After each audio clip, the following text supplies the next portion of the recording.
Hi, I'm Al Martinez. Welcome to Untrashed. We're in the process of setting up our prop studio, so things are a little bit different. So just bear with me if it's a bit strange. Today, I decided that we're going to make some hats, and the kind of hats that we're going to make Mad Hatter hats. So here's one that I've made before today, and basically this one is to act a bit crazy. Okay, so you can have the Mad Hatter's Tea Party with this one. So one of the first things I did when I started making hats is I measured my head and I made this hat last. So this is what I use when I make hats, because this is what I use. This is the shape of my head. Well, not the shape, but the size of my head. So one of the first things you're going to want to do is you're going to want to measure your head so you know what size hat to make. So one of the things that I do is I take cloth tape, which I didn't bring, and you measure your head. So you can make a tape measure from one of these.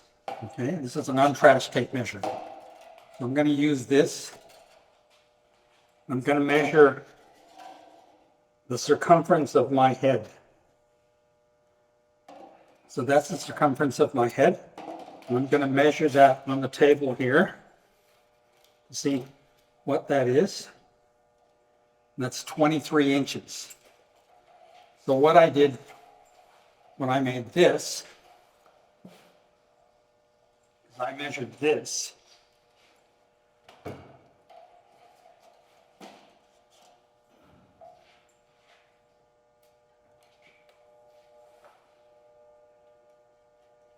be the size of my head. So that's the size of my head.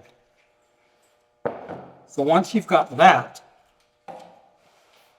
then what you want to do is you want to make a template of that shape that I've made here. And what I've used is I've used pizza box for this. So this is one of the things you're going to want to do when you make hats is you're going to want to make these templates. So with this template, I decided I wanted to make a hat, and I wanted to make a big brim because it's a Mad Hatter, so I want it to look kind of wild. So I used this, and I measured the cardboard, and I wanted it to be that big. Okay, so that's in here like this. That fits on my head, and it's nice and big, and it's kind of wild, which is what I was wanting. So once you've got this template, you can make it in cardboard, or you can make it in a different material. And the ones that I've made here are made from these mats. And these mats were being thrown away by somebody, so I grabbed them, and that's what these are made of. So this material is it's like floor matting or like heavy-duty yoga mats. Some yoga mats are this thick, and they're much softer. So this is what I used to make this hat. So when I did that, the other thing I did is I decided how much bigger I wanted this. Okay, so that's the size of my head, and that's the size of the top of the Mad Hatter's hat. This part up here.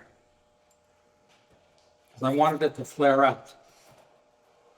I want it to go like this. So that's the template for the top of that. And I decided I wanted it to be about 10 or 11 inches tall. Because I was going to do one in cardboard. So I thought 10 or 11 inches tall. What kind of box can you easily get? So I decided that the kind of box that is easy to get are these from the grocery store. So that's a wine box. The part that you need to get a bigger piece of cardboard is the top of the, or the brim of the hat, because that's bigger. And I got this from I think it was a trolley of some sort, and it's a little bit heavier duty. So that's good because you don't want it too floppy. The wine boxes are quite thin because it's only one layer of cardboard, relatively thin, and all the lines are going this way. And the reason I did that is because I wanted this to be shaped.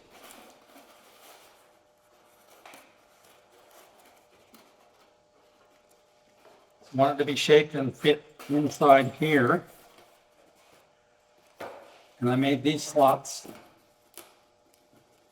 because after I go inside there, I'm going to bring these out to match this top part. This.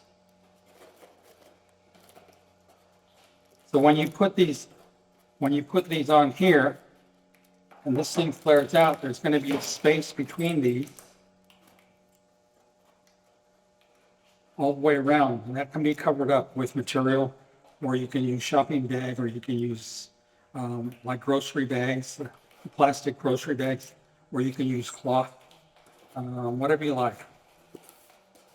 So that's what you can do in cardboard. But let's be adventurous and use this floor mat. So here's the floor mat.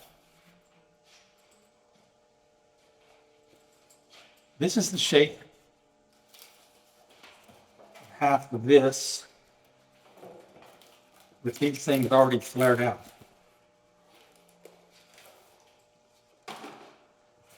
So that's the reason that it's curved like this.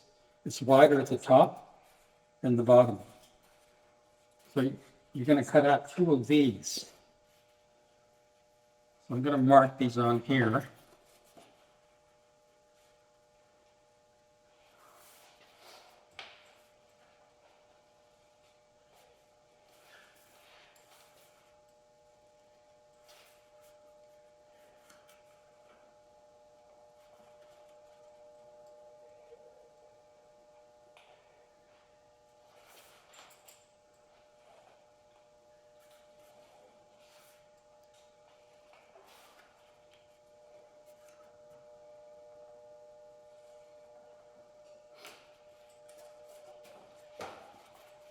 And those 2 are going to be this part of the hat.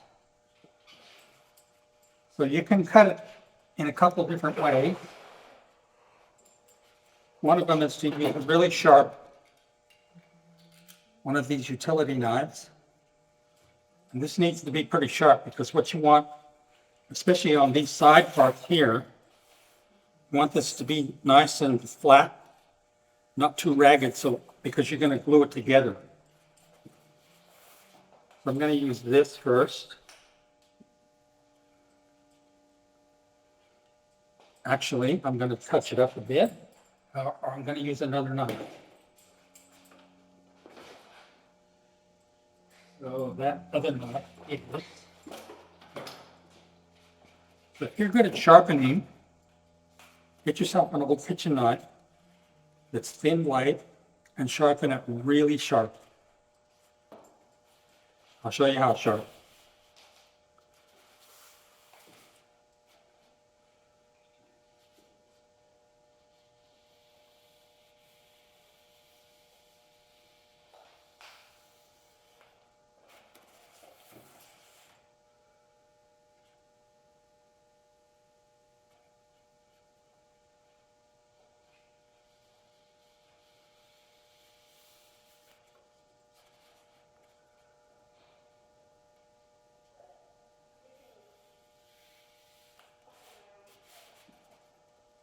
So that gives you a nice flat edge, and that's good for gluing. And that's when you're going to put this together, that's what you want.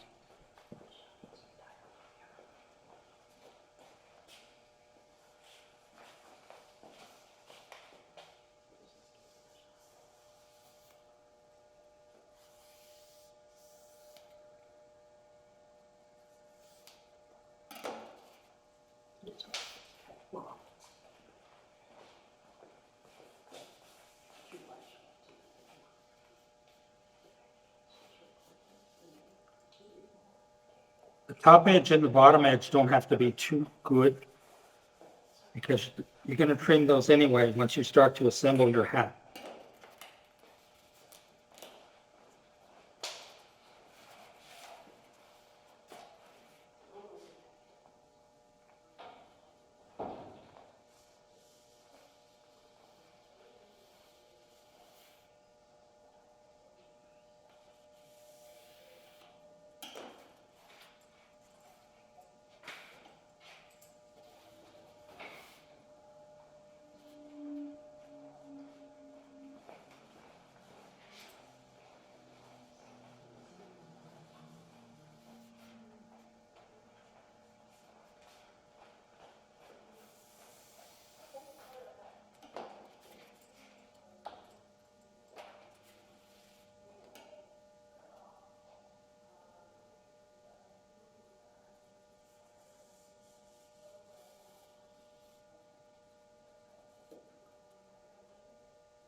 Okay, so we've got two of these.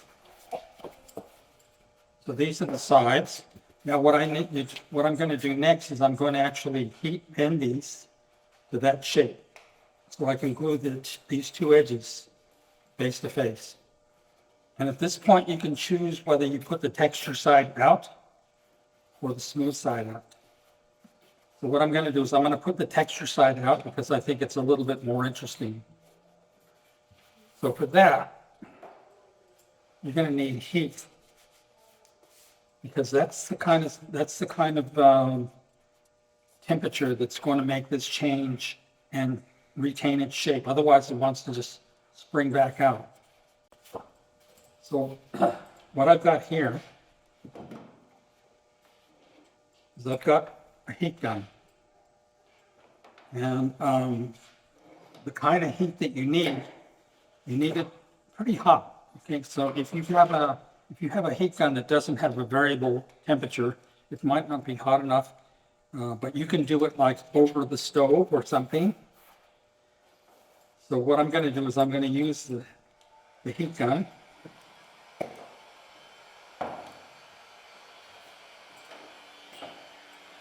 I'm going to warm up both sides.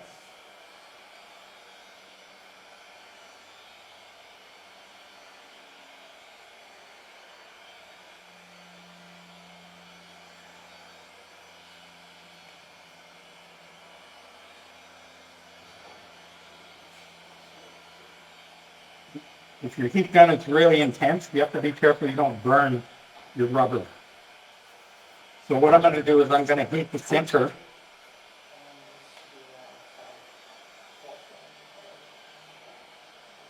I'm going to gently bend this. And you can watch the surface of the rubber to make sure you're not burning it.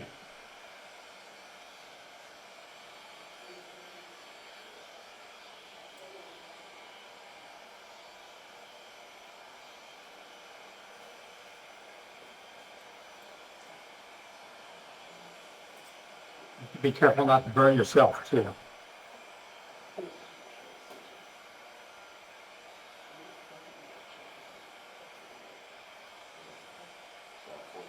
While you do this, you can feel that the rubber is getting softer. So I've got that like that. I'm going to hold it to that shape. And to do that, I've got some old shoelaces. And these little spring clip things that you can get at a craft store to hold the shoelaces in place. So I'll put this on there like that.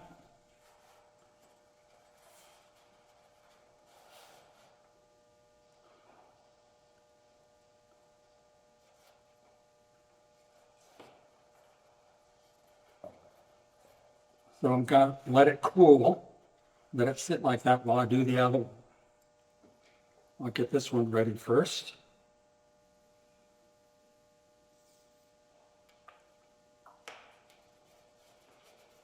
I'm going to do the same thing to this one.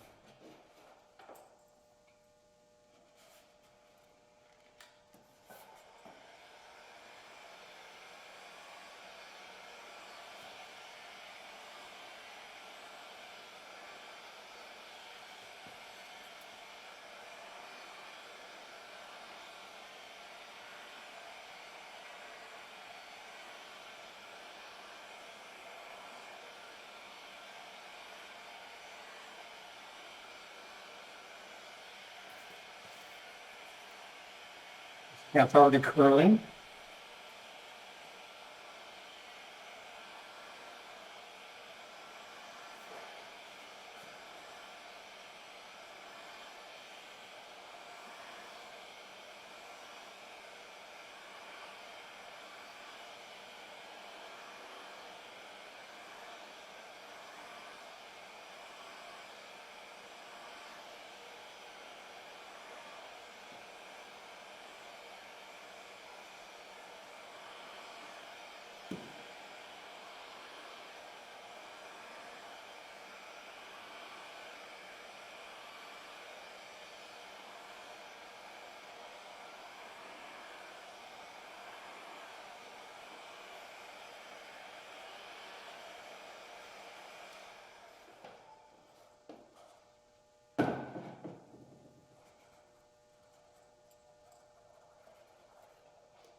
So there we have two of these.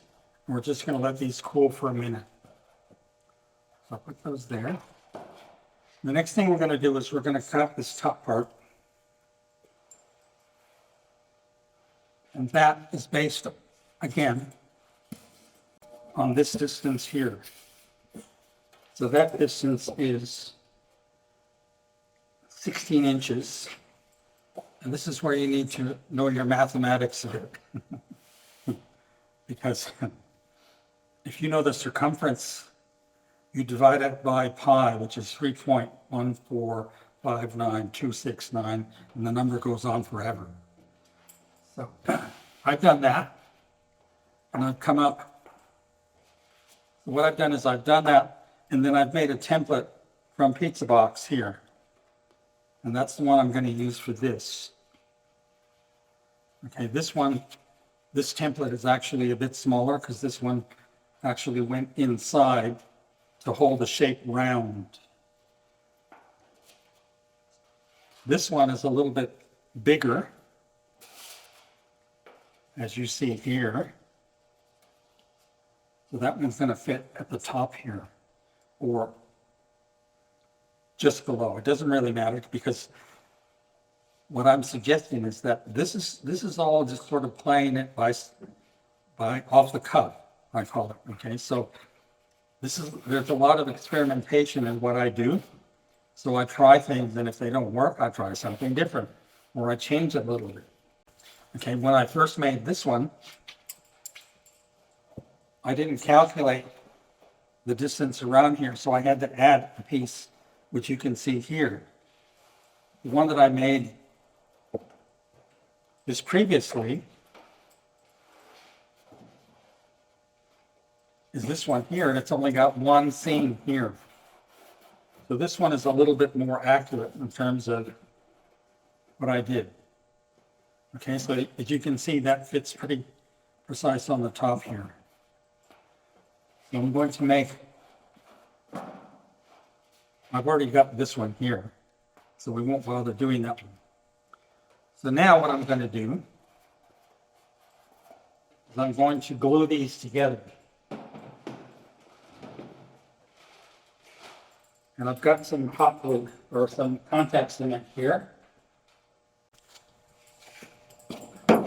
And ideally, this is the kind of stuff that gives you the best glue joint.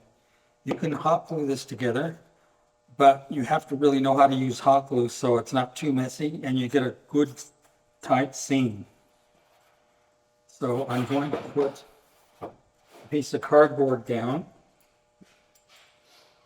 I'm actually going to work on top of this because you don't want to get contact cement on your table.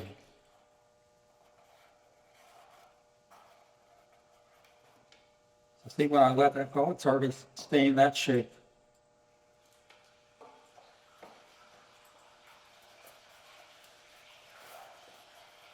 So the thing about contact cement,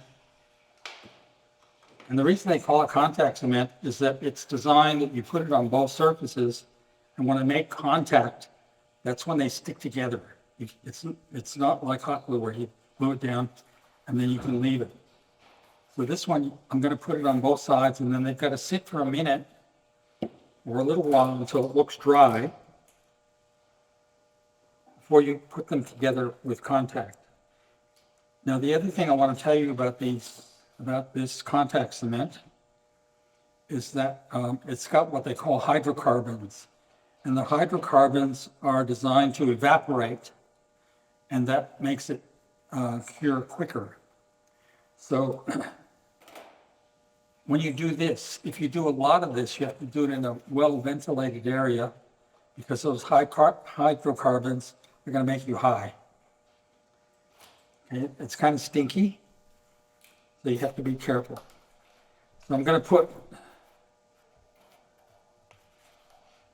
put these two surfaces together first before I glue both sides. So you can buy this and it comes with a little brush. And the only thing you need to be careful of is that you don't get the opening of your container too messy. Otherwise, when you screw the cap on, you contact cemented the lid to the jar. Then you can't get it open. So put some on there like that.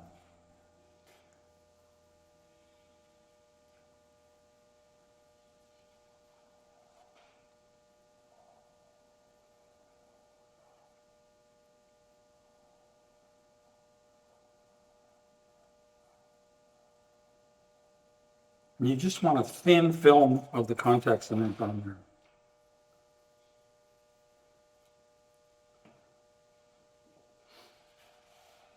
So I'm going to leave that sit there for just a minute.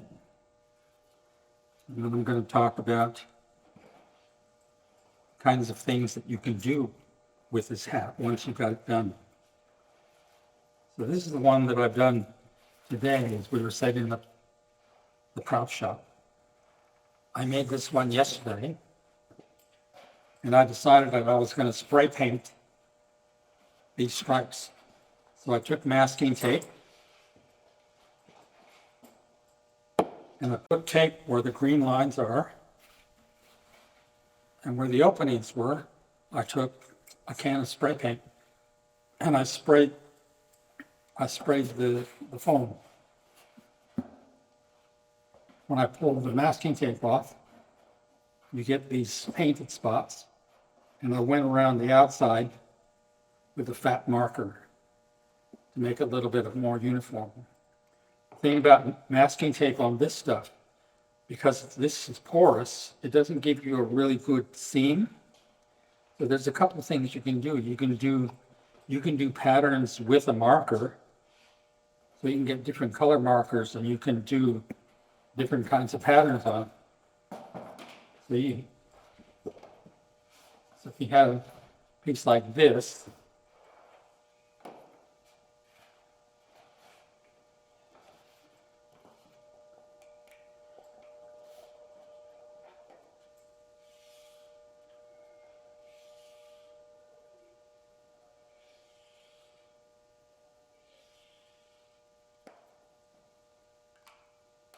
You could do designs on it like that, okay?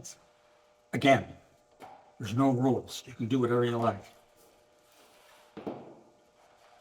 So what I'm going to do is I'm going to put these two together.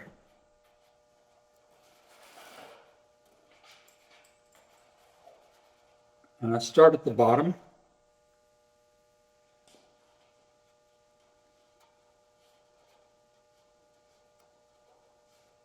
Flat on the table, so my outside seam is flush.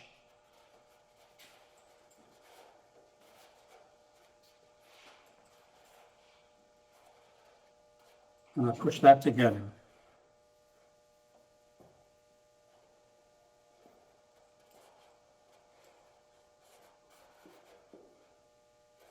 And that's why you want a nice, clean, smooth edge that's straight.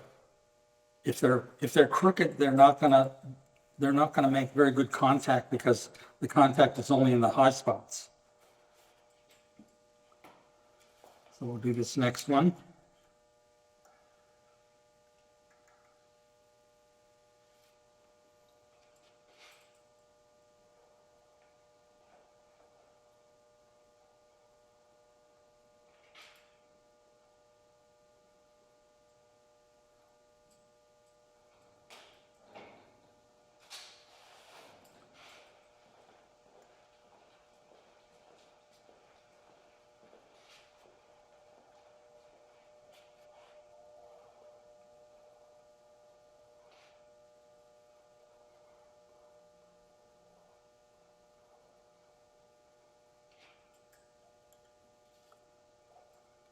I'll leave that sit for a minute.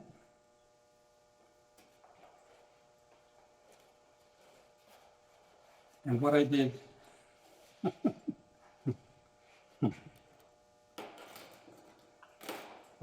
for this one is I put these strips on the inside to make my joint a little bit stronger. So I've got some yoga mat here.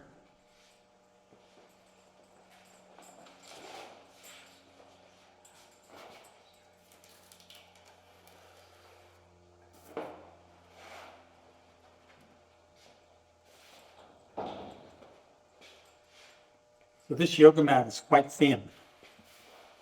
So I'm going to cut a strip of that, and I'm going to use my ruler, my circle cutter. So I'm just going to cut it about 1 inch wide.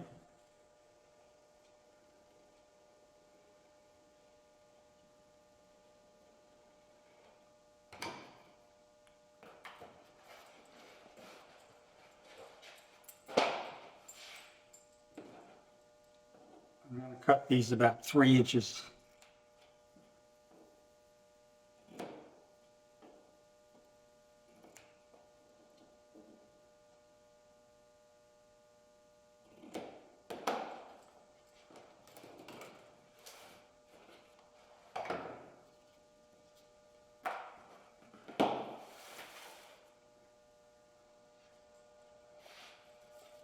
We put 2 on the first joint.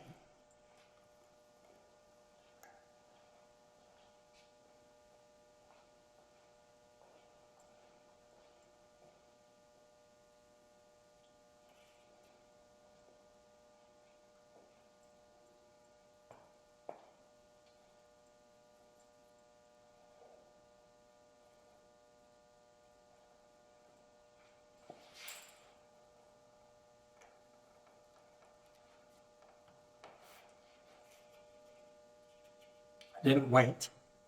I just stuck this on. Because I only put it on one side.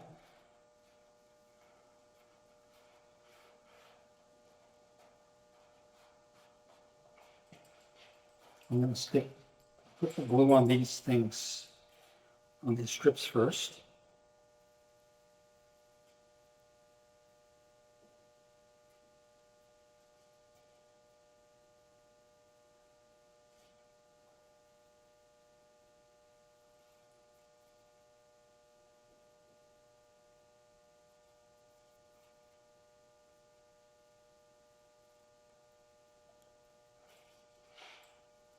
Have those ready. Turn this over.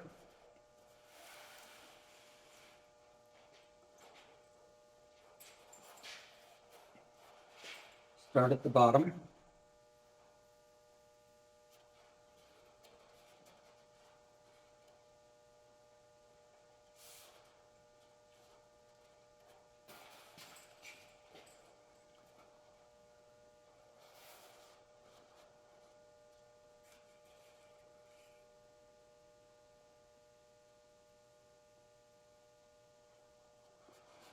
Put these strips in.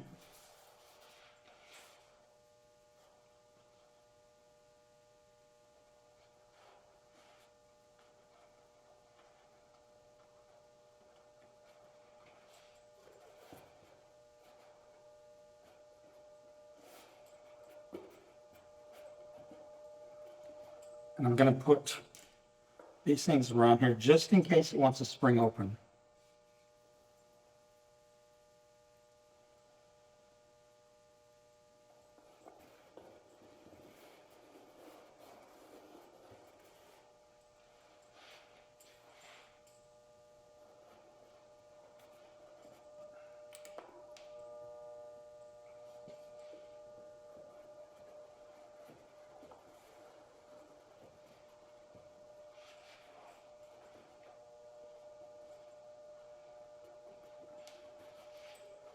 So I'll set that aside. Now we're going to cut this brim now.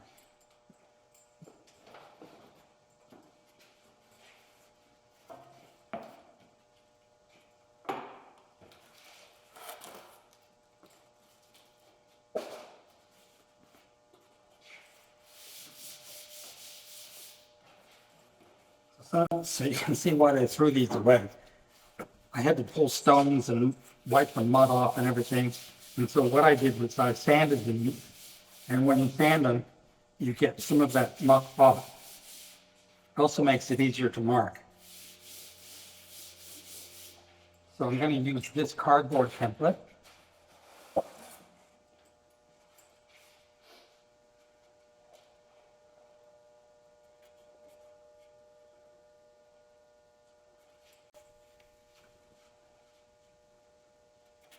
Use the marker.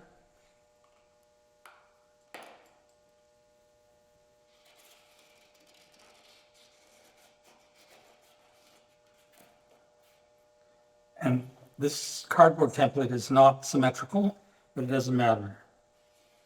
By the time you decorate this thing, it's going to look kind of crazy anyway. And that's kind of what you want.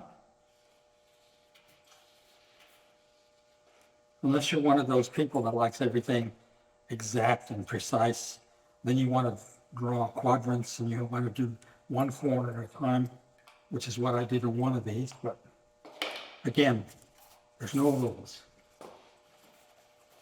So that's the brim. I'm going to cut the brim out.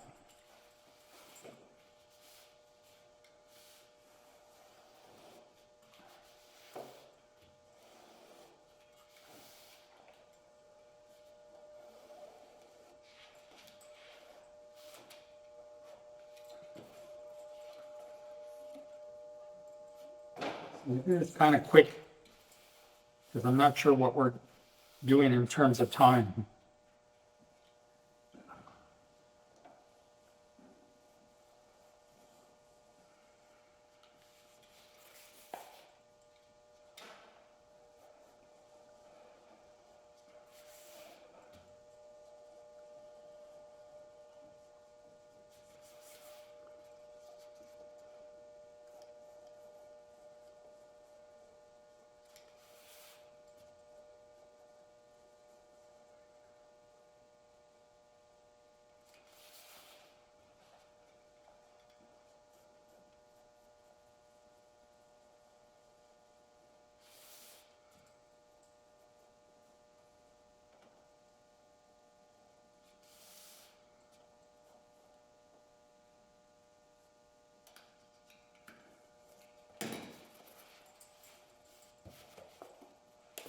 Voila. So you've got the outside brim now. Now this shape here is the exact size of your head. The thing you have to take into consideration is the thickness of this material, because this inside is the size of your head. So what I've done is I take a piece of this rubber,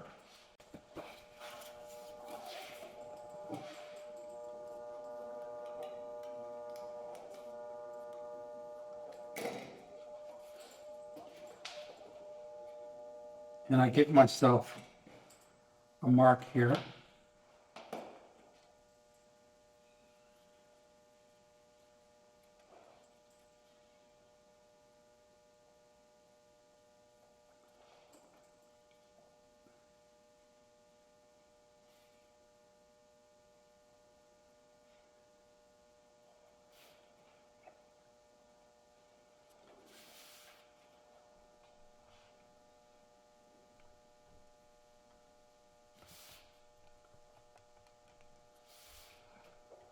And the thing I found about making the hat taper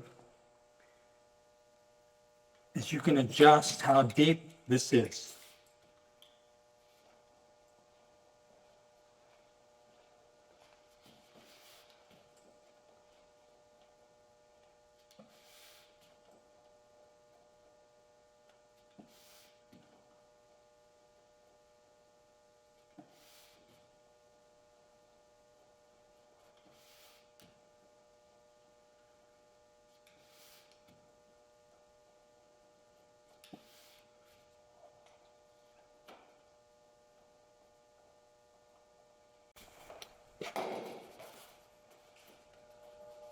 Okay, so that's too big, but it'll be okay once I get this thing in here.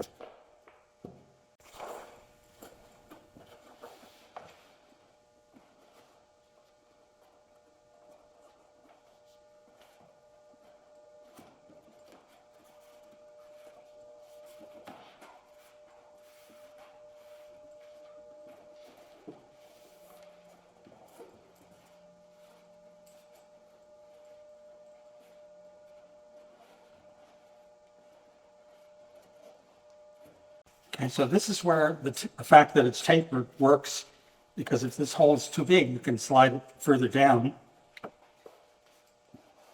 and it's still going to fit.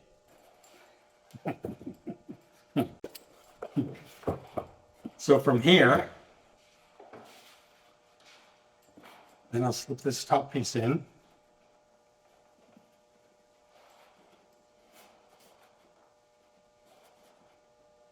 A little bit too big. What I'm going to do is I'm going to fudge. So I'm going to push it in like this.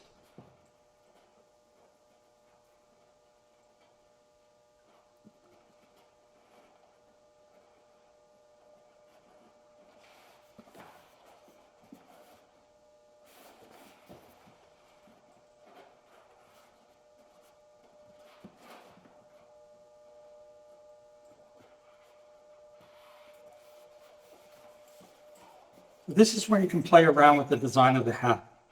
Okay, if your pieces are cut the wrong size, you can generally play with it so that your hat takes a different shape. So see how on the inside, how it's like this? That's essentially what I did on this one. Yeah, the top is curved like this. That's what I did with this. That's what I did with this one. Because the piece was just a little bit too big, but I fudged it. So when I glued it together, it gives the hat a little bit more uniqueness, which is what I was trying to do. In terms of decoration, there's quite a few things you can do. And I'll just show you a couple small examples. And these are based on Untrashed. So that's the top of a milk carton. This is 1 gallon. This is half a gallon. And I've made these flowers out of plastic bags.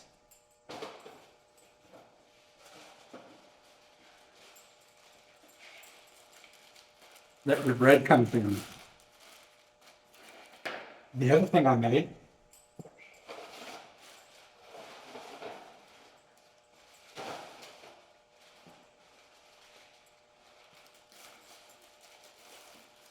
from these bags, what you get, and they say these are reusable, but inevitably you end up with a lot of these things at your home.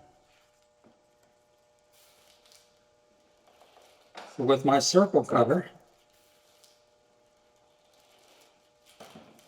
I can cut strips.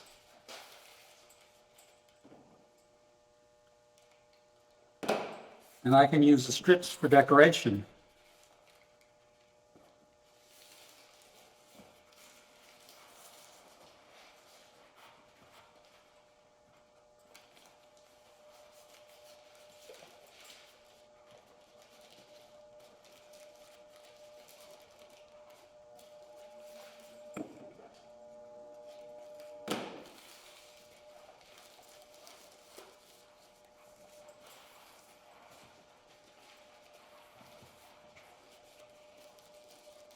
Essentially what I'm saying is that this is all about playing. This is all about playing with the trash that you've got at your house. It's about making things the way you want it. You can play with how you make the hair. You can make the hair from yarn. The hair that I made for this hat, this is actually t-shirt material. When you cut it in strips and you pull it, it makes little round tubes. And you can also do things like, if you want to make a Mad Hatter, I made this one so it looked like a teapot. So this is this material glued up in 3 layers and then carved like a handle and a spout. So essentially that's what you can do with the trash that you have, or things that you can get for almost nothing. People want to just get rid of them, you know, because it seems like in our culture we have a tendency to just throw things away when we don't want them anymore around us. So yeah, so that's basically Untrashed. And remember, every little bit of Untrashed helps. Thanks for watching.